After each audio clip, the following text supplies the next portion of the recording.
In this video, we'll talk a bit about the dashboard in Shape and how to customize it to better fit your business needs. So the dashboard will be kind of a snapshot of your day. It'll show you, if you're on the sales dashboard, the deal revenue, forecast, tasks, total funded, and deals, different graphs and different performance statistics, as well as upcoming events. You can also switch it to today's dashboard, which will show a little bit closer to what's specifically happening today.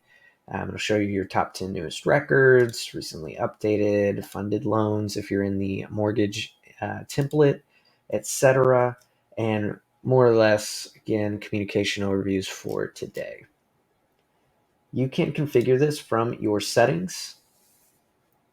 And under custom configuration, you will find dashboard settings.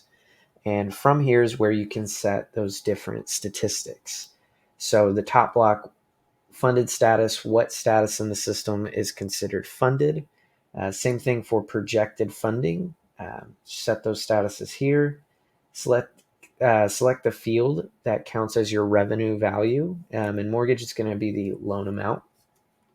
And you can also set deal revenue forecast goals. So monthly revenue, lead goals, calls, and sales. Below, you can choose up to 6 statuses to show on your funnel tracking on the dashboard. And you can reorder these as needed just by clicking and dragging if you want them to appear differently on the dashboard. Down below, you will find some more for your marketing dashboard specifically, which we'll touch on here in just a moment. But you can set contact attempts, calls per record, etc., your email metric goals. So your goals for your open rates and click-throughs on your emails, and a texting overview as well.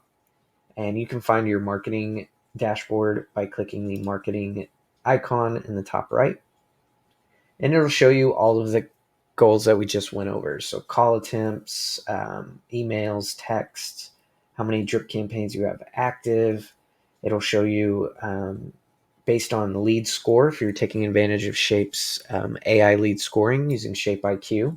It'll show you your top 3 performing lead sources and just give you some overall calling metrics. Here's your open and click-through rates, as well as your top performing email templates based on who's clicking through, which templates are performing best. We hope this video helps. Let us know if you have any follow-up questions at all. More than happy to help.